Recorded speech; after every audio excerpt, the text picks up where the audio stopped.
हे welcome back everybody. आज इस video में मैं आपसे बात करने वाला हूँ बाइपोलर डिसऑर्डर के बारे में। It's really very easy. आप इसे बहुत ही आसान तरीक़ों में सीख सकते हैं। So watch this video till the last. अगर आप इस पीडीएफ को प्राप्त करना चाहते हैं तो टेलीग्राम पर जाएं। टेलीग्राम का लिंक मैंने आज के इस वीडियो के डिस्क्रिप्शन में प्रोवाइड किया है। टेलीग्राम पर जाएं और पीडीएफ को खुद से पढ़ के भी आप चीज़ों को समझ सकते हैं। ये आपके MPhil exams like clinical psychology exam and NET exam के लिए इम्पोर्टेंट है, so you can learn it now. Know the road map and strategy about JRF 2021। Unacademy के फ्री लाइव क्लासेस में आप जानिए कि कैसे आप 2021 में होने वाले JRF के एग्ज़ाम को बहुत ही आसानी से क्रैक कर सकते हैं। It's going to start from 9th and 10th December. ये आपको 10th एंड 9th दिसंबर को होने वाली फ्री क्लास है, जहां पर आप 18 सब्जेक्ट के एक्सपर्ट से जान पाएंगे कि कैसे आप अपने JRF 2021 को क्रैक कर सकते हैं। सो आप इसे ज्वाइन कीजिए। इनरोल करने के लिए डिस्क्रिप्शन में दी गई लिंक पर क्लिक करें और इनरोल कीजिए और अन अकेडमी को ज्वाइन कीजिए। आपकी क्लासेस 1 दिसंबर से स्टार्ट हो चुकी हैं, जहां पर आपको डिटेल्ड कोर्स मिलेगा पर्टिकुलर JRF 2021 के लिए, और आपके लिए यह एक बेहतरीन कोर्स होगा। आप इसे आज ही ज्वाइन कीजिए। कोई भी प्राइस हाइक हो उसके पहले ही आप NDA नेट का कोड यूज कीजिए और 10% का डिस्काउंट प्राप्त कीजिए। So really it's very beneficial for you because all the time Unacademy आपके लिए कुछ ऐसे प्रोग्राम लाता है जो कि आपके स्टडी को बूस्ट करता है। So you can join it. Let's understand in very easy language कि बाइपोलर डिसऑर्डर क्या होता है। It's really very easy. इसे आप सुनिएगा, मैं बोलता क्या हूँ इसे सुनिएगा, और जब आप पीडीएफ को पढ़ेंगे तो आप बेशक इसे बहुत ही आसान शब्दों में सीख जाएंगे। So just think what is the meaning of bipolar. Okay, so it's simple. By means होता है द्यो, जैसे हम बोलते हैं द्यो, और पोलर मतलब होता है ध्रुव या ध्रुवीय बोलते हैं इंग्लिश में। सो ये एक ऐसा डिसऑर्डर है जहाँ पर आपको दो चीज़ें देखने को मिलती हैं। दो चीज़ों में एक तो होता है बहुत ज़्यादा अप्स होते हैं यानी मैनिक कंडीशन होती है, दूसरा होता है डिप्रेसिव कंडीशन होती है। तो यानी एक कंडीशन दूसरे के अपोजिट होती है, मतलब एक बहुत ज़्यादा गुस्सा हो जाना और बहुत ज़्यादा शांत हो जाना, दोनों एक दूसरे के अपोजिट कंडीशन होती है। So bipolar disorder also known as manic depression. इसको मैनिक डिप्रेशन के नाम से भी जानते हैं। वाई? बिकॉज मैनिक कंडीशन जब होती है तो इंसान मैनिया जैसे सिम्टम्स शो करता है, यानी बहुत ही ज़्यादा एग्रेसिव हो जाना। एंड सेकेंड डिप्रेशन में क्या होता है, वो डिप्रेसिव कंडीशंस को शो करता है, शांत पड़े रहना, कुछ बोलना नहीं, है ना। अगर आप थोड़ा सा भी इसे समझेंगे तो आप इसे सीधा सा समझिए। अगर आप मेनिया के बारे में जानते हैं और डिप्रेशन के बारे में जानते हैं तो दोनों चीज़ों को यहाँ पे इंक्लूड कर दीजिए और देखिए कि एक पर्सन के अंदर मेनिया और डिप्रेशन दोनों कंडीशन जहाँ पर पाई जाएंगी तो वो हो जाएगा आपका bipolar disorder. So it's really very easy. Okay, जैसे कि हम कभी कभी अपने ही दैनिक जीवन में देखते हैं कि समटाइम्स होता है कि सुबह तक इंसान का मूड ख़राब था, शाम तक सही जाता है। आए दिन यही होता है, कभी वो बड़ा खुश है और कभी वो बहुत ही ज़्यादा ऐसी एक्साइटफुल कंडीशन में हो जाता है जहाँ पर उसके बिहेवियर एबनॉर्मल होने लगते हैं। So lot of things you also see in your environment. अगर आपने खुद ऐसे ना देखा हो तो किसी बच्चे के बारे में देखिए। एक बच्चा दिन में कई बार गुस्सा हो जाता है, कई बार शांत हो जाता है, तो ऐसे भी उदाहरण होते हैं।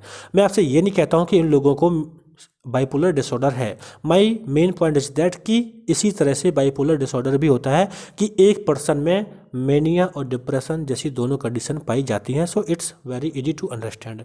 अब आगे हम चल के देख लेते हैं कि इसमें और क्या क्या है जो हमें याद रखना है।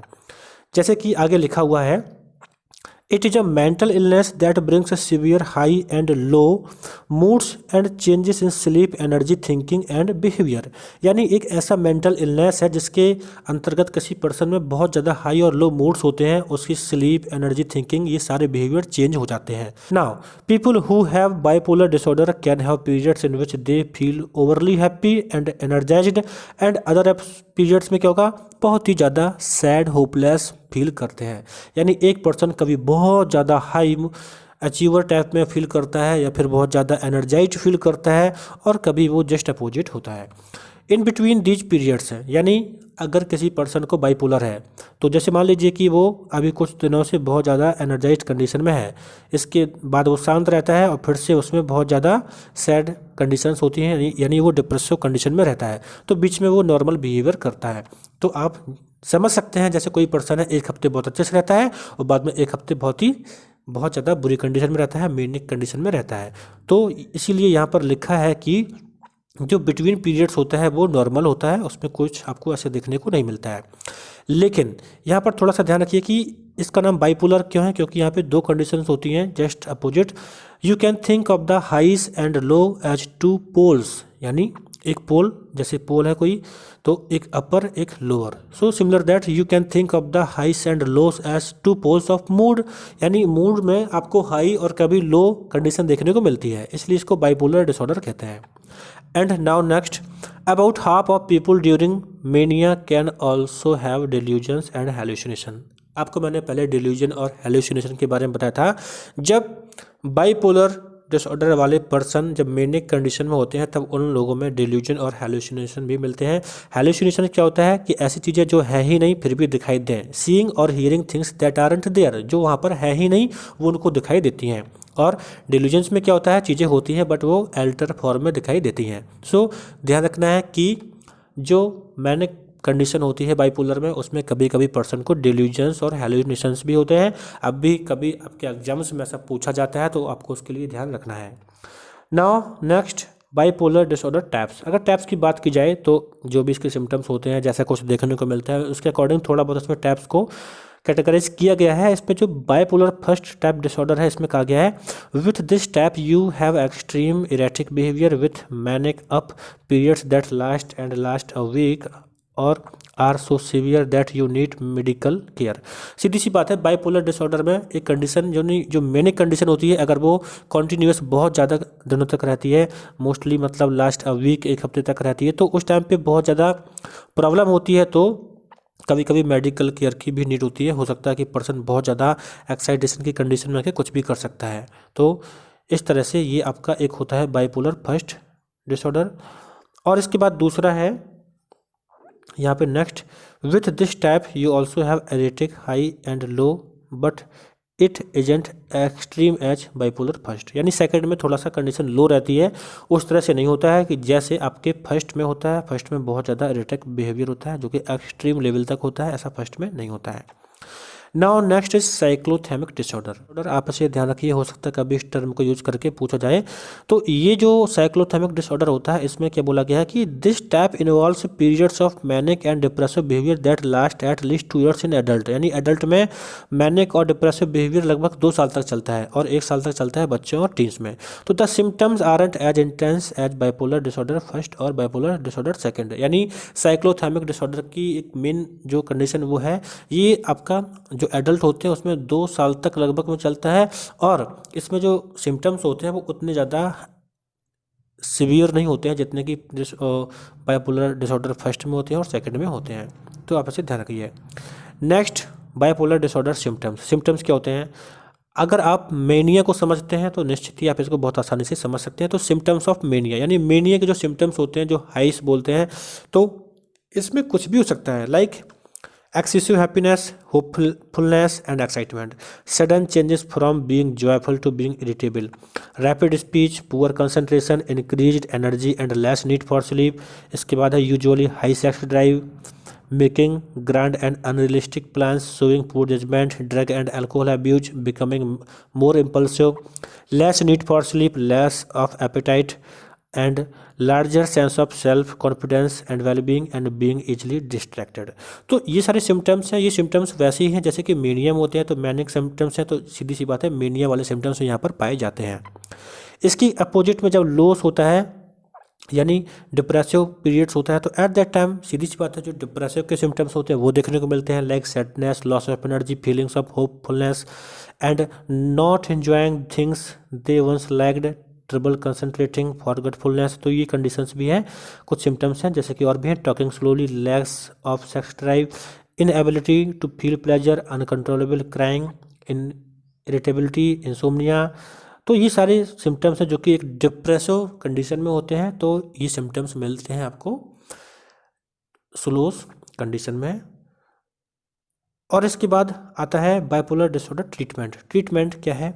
ट्रीटमेंट इसका जो पर्टिकुलर ट्रीटमेंट अभी तक नहीं है। Bipolar disorder can be treated, it's a long term condition that needs on going care. Particular treatment नहीं है कि सीधा सा एक इंजेक्शन लगाइए या फिर मेडिसिन दीजिए वो ठीक हो जाए, but it is a long term condition होती है जहाँ पर लॉन्ग टर्म केयर करनी पड़ती है, तब लोग ठीक हो पाते हैं। People who have 4 or more mood episodes in a year or who also have drug or alcohol problems can have forms of illness that are much harder to treat। यानी कभी कभी कंडीशंस बहुत ज़्यादा सीवियर होती हैं, तब उनको treat करना भी मुश्किल होता है। बट उसके बाद कुछ यहाँ पर मेडिकेशंस के बारे में बताया गया है। Medication is the main treatment usually involving the following, जैसे मूड स्टेबलाइजर सच एज कार्बेमेजेपाइन और आपका लेमोट्रेजाइन और लिथियम और वेलप्रोट, ये कुछ मेडिसिन्स हैं। ये आपका मूड स्टेबलाइजर्स के लिए यूज की जाती हैं। एंड कुछ होती हैं एंटीसाइकोटिक ड्रग्स, जैसे आपका कैरिप्राजाइन और ल्यूरोसेडाइन और यहाँ पे ओलनजोपाइन, ये कुछ मेडिसिन हैं जो कि यूज की जाती हैं। और एंटी डिप्रेसेंट भी कुछ ड्रग्स होते हैं, एंटी डिप्रेसेंट एंड एंटीसाइकोटिक, ये कॉम्बिनेशन भी यूज किया जाता है लोगों को ठीक करने के लिए। And anti anxiety medicines and sleep medications such as sedatives like benzodiazepines, इनका भी यूज किया जाता है। और साइकोथेरेपी का यूज किया जाता है, लाइक टॉक थेरेपी लोगों को दी जाती है ताकि वो ठीक हो सके। बट साइकोथेरेपी में बहुत सारी थेरेपीज को भी ऐड किया जाता है। So these are some methods by which people can be treated, लोगों को ठीक किया जा सकता है। नाउ एक अदर मेथड भी है, लाइफ स्टाइल चेंजेस में ऑल्सो हेल्प, यानी जो लाइफ स्टाइल होती है उसमें चेंज करके भी लोगों को ठीक किया जा सकता है, जैसे कि regular exercise, stay on a schedule for eating and sleeping, learn to recognize your mood swings, यानी जो पर्सन प्रॉब्लम में है वो खुद ही ये पता करे कि कौन कौन सी ऐसी कंडीशंस होती हैं उसके जब मूड स्विंग्स करते हैं। Get support from friends and groups, keep a symptom journal और चैट, मतलब क्या प्रॉब्लम होने जा रही है इसके बारे में उसके पास एक चैट होना चाहिए। Learn to manage stress, stress को मैनेज करना। और भी यहाँ पर चीज़ें हैं जैसे कि हेल्दी हॉबी और स्पोर्ट्स, डोंट ड्रिंक अल्कोहल और यूज रिक्रिएशनल ड्रग्स। तो ये सब चीज़ें हैं जो कि डेली लाइफ में अगर लोग ध्यान रखेंगे तो लोग ठीक हो सकते हैं। So thank you. But I want to remind you against कि bipolar disorder is a disorder, mental disorder है, जहाँ पर दो कंडीशन होती हैं कि कभी कभी बहुत व्यक्ति मैनिक होता है, कभी कभी बहुत ही डिप्रेसिव होता है। तो यहाँ पर मेनिया और डिप्रेशन के बारे में आप दोनों चीज़ें जानते हैं तो आप यहाँ पर बाइपोलर को भी समझ सकते हैं। It was really very easy, आप इसे ध्यान रखिएगा और मेरे साथ आप जुड़ रहे हैं ऐसे ही कुछ और भी वीडियोस समझने के लिए।